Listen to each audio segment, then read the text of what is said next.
On peut très bien l'utiliser en combinaison dans un jardin parce que ça apporte du bois, des cuissons, les petits pois qui en sortent, qui sont consommables.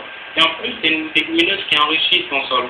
Ok. Et on peut récolter cette plante, je pense, 4 ou 5 ans.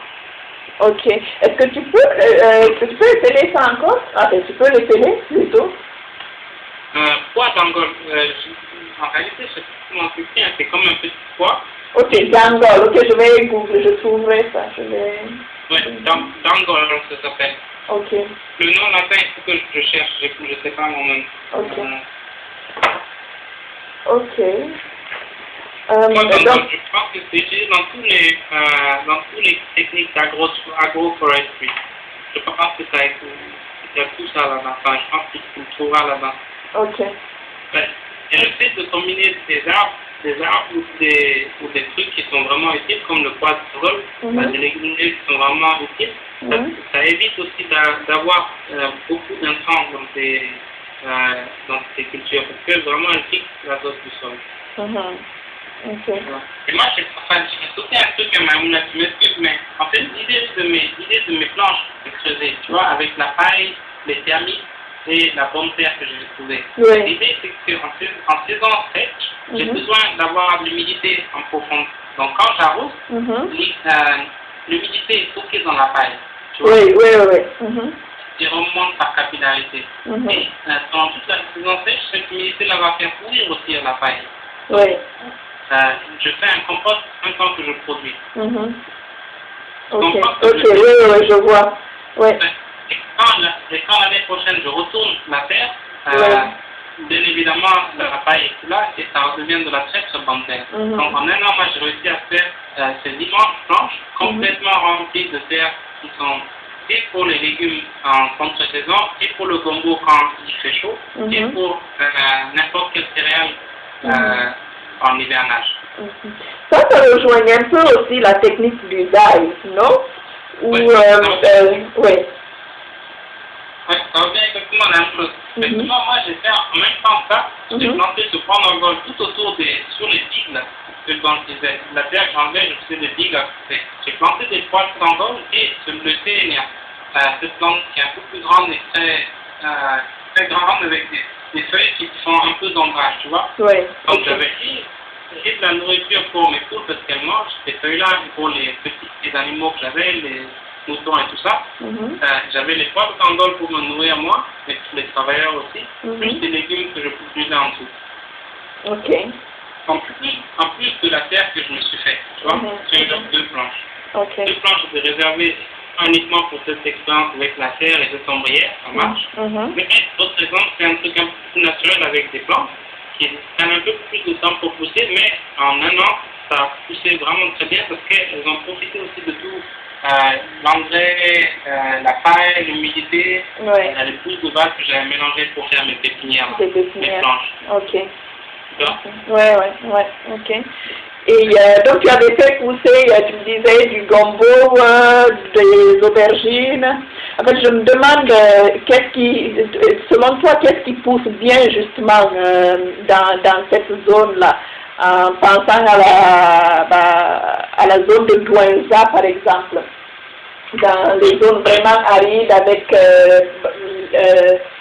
le compostage qui aide le sol et tout, qu'est-ce qui peut être exploité là-dessus? Ouais, moi je pense que si jamais on arrive à faire une technique d'ombrage, on pousse. Ok. Si on arrive à améliorer le sol, on pousse. Okay. Ici, on arrive à faire pousser des plantes quand il fait 0 degré. Je pense que la chaleur n'est vraiment pas en opposition avec le fait de faire pousser des plantes. C'est des techniques qu'on emploie qui peuvent changer ça. Oui, qui peuvent faire la différence. Toutes les plantes poussent, il n'y a pas quelque chose de spécifique qui ne pousse pas quelque part. C'est juste quand on fait ça bien et qu'on fait un bon plan, tout pousse. Vraiment tout pousse. Okay. Mais les plantes qui sont robustes à la sécheresse et au soleil, c'est le gombo et le nkoyo. Ça c'est le nom bambara, ça s'appelle l'auberge africaine. Oui, ok. L'aubergine. L'aubergine Oui, vertes, les dures vertes là, qui sont beaucoup consommées en fait. C'est préparé comme sauce, je crois d'ailleurs. Ça peut remplacer les sauces de feuilles. C'est ça, oui. Ouais, ok. Ouais. Ouais. C'est ça. Et en plus de ça, moi je pense dans les régions arides, il y a par exemple le tomono, le jujube. Oui. Le jujube, par exemple. Ça, c'est un truc que les enfants, ils adorent manger. Oui. C'est aussi une protection pour la haie, par exemple. Ok. Et est-ce que c'est consommé ça au Mali dans des sauces aussi? Quoi, le Congo? Non, le jujube. Le jujube, là, c'est un petit apport de vitamine C, je pense, pour les enfants. Ok. Nous, on a toujours mangé ça quand on était petits. Hein. C'est vraiment, on n'avait pas de comment on avait des jujubes, des cacahuètes. Ouais. Je sais que nous, il y a eu une polémique, je crois, à un moment donné où on disait qu'il ne fallait pas le consommer avec du lait. C'est là qu'on a arrêté, oui, mais sinon, oui, oui, je pense que j'en ai déjà consommé aussi quand j'étais gamine. Ouais, les jujubes, c'est vraiment bon, hein, mais c'est vraiment très, c'est une plante sauvage, quoi, donc les fruits sont forcément très riches. Ok. Le jujubier. Et même on m'a dit, moi je travaille dans l'institut de recherche, là, et ils ont réussi à faire des tests avec un jujubier d'Inde, par exemple, et ça a donné des gros fruits. Ça fait comme des petites pommes. Ok. On appelle ça même les pommes de ça. Et je pense que ça pourrait vraiment bien pousser là-bas. Ok. Et ça, c'est vraiment un fruit qui est vraiment nouveau, là. Enfin, pas nouveau, mais je veux dire, ça fait pas longtemps que ça existe au Mali, et il y a vraiment des gens qui font beaucoup de culture de ça. Et je suis sûr qu'à Douanda, le tomono, enfin, le jujubier, ça pourrait très bien marcher aussi. Ouais, ok. Donc si j'essaye un peu de rester dans le cadre. non, de récapituler là par comment on appelle ça, donc pour disons que si c'était possible de sensibiliser par exemple les gens au feu de brousse, de les former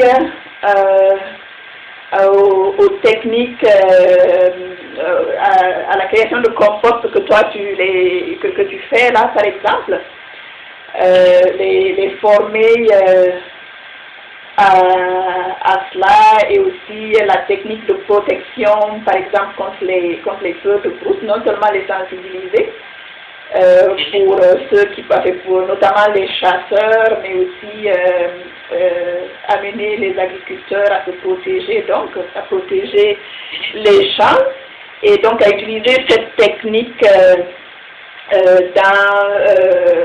d'enrichissement du sol que tu utilises. C'est-à-dire si les gens sont formés à ces techniques-là, et la protection aussi possible par les serres qui pourraient aussi augmenter disons les chances de succès. Ce serait, donc ce serait des méthodes qui pourraient participer à développer ou aider à développer le maraîchage dans cette zone-là. Oui, c'est sûr. Mais il faut pas que, il faut bien qu'on se comprenne, c'est pas des serres à l'européenne, c'est des ombrières. Oui, c'est ok. vraiment des serres de l'ombre, Ok. Je pense vraiment que ça s'appelle des ombrières. Ok. Ça s'appelle pas des serres, ça s'appelle des ombrières. Des ombrières alors. C'est vraiment, moi je pense que si les gens ils arrivent à protéger les plantes du soleil, parce que ça va être ça le plus grand défi, je pense, à protéger les plantes du soleil, à faire du compost. Les recettes du compost, c'est pas très difficile, hein. C'est juste, il faut faire un trou, mettre tous les déchets organiques qu'on trouve, la paille, les feuilles, les résidus de récolte, mélanger. Les termitières, c'est très bon. Les pousses de vache et tout ça. On laisse pourrir tout ça en arrosant vraiment abondamment, et même en construisant une petite hutte au-dessus, ou une petite ombrière pour pas que le soleil tape dessus, pour pas que ça la sèche. faut que ce soit en permanence humide pour que le travail puisse se faire. Voilà. S'ils font ça et qu'ils récupèrent ça et qu'ils font la technique d'usaille, la technique des planches, comme moi j'ai fait, moi je pourrais vraiment éviter de faire un compost comme ça. Que moi j'ai fait mes trucs. Parce que je me suis dit que la terre que je peux récupérer dans mes planches, c'est exactement la même chose qu'un compost, mais j'ai envie de produire sur le compost. Et profiter de la paille qui retient l'eau, en fait. C'est ça mon idée. Mais en fait, c'est possible aussi une combinaison des deux techniques, en fait. Bien sûr. Bien sûr. Parce que, de toute manière, c'est pas. Si tu mets de la paille, après tu mélanges avec des termitières, de la bonne terre et des pousses de vache, c'est pas toxique pour les plantes. Ouais. Ok. Ouais. Et l'année d'après, quand tu retournes ta terre, tu as soit du bon compost, soit une planche qui est complètement améliorée au bout d'un an. D'accord. Moi j'ai le choix par exemple, avant l'hivernage, quand il y a les cultures de terrain, d'utiliser l'intérieur de mes planches pour les ailes, pour composter mon champ. J'ai pour les années d'après une excellente terre pour mes légumes, par exemple. Et donc Tristan, toi, est-ce que tu pourrais, par exemple, former des communautés donc aux techniques que toi tu utilises? Oui, moi, c'est sûr que je peux les former. Les travailleurs les personnes qui ont travaillé avec moi dans cette période-là, que je suis au Mali, je pense que ça a duré deux mois en fait, cette expérience-là. Ils ont très bien compris l'intérêt de ça, tout ce que ça a poussé et que eux-mêmes ils étaient surpris. Ok, donc 2 mois suffisent en fait avoir des résultats, c'est sûr. Avoir des résultats, ok. Mais à former ou à voir les résultats? Bah oui, j'imagine que c'est pas... Oui, et les résultats, c'est que moi, j'ai mangé mes premières salades avant de partir. Ok, ouais, ok, d'accord, je vois, oui, donc, ouais. Les plantes que moi j'amène d'Autriche, c'est mes sélections que j'ai fait exprès ici pour résister à la chaleur, j'aurais donné vraiment des mauvaises conditions de pousse. Donc j'ai récupéré les graines et ces graines-là sont habituées à vraiment souffrir, tu vois. Et quand je suis arrivé au Mali, je leur ai donné pas quelque chose pour souffrir, je leur ai donné quelque chose qui était idéal. Donc elles ont poussé 3 fois plus vite qu'en Europe. Ok. La température le soir, elle est presque la même que la température là où je suis. C'est pas la même chose, mais je veux dire, ça ne descend pas en dessous de 20 degrés, tu vois, au Mali. Oui, ok. Donc en fait, c'est des conditions idéales pour les plantes. Et pour les légumes, je veux dire. Ok. Et je pense que l'autre question que j'avais,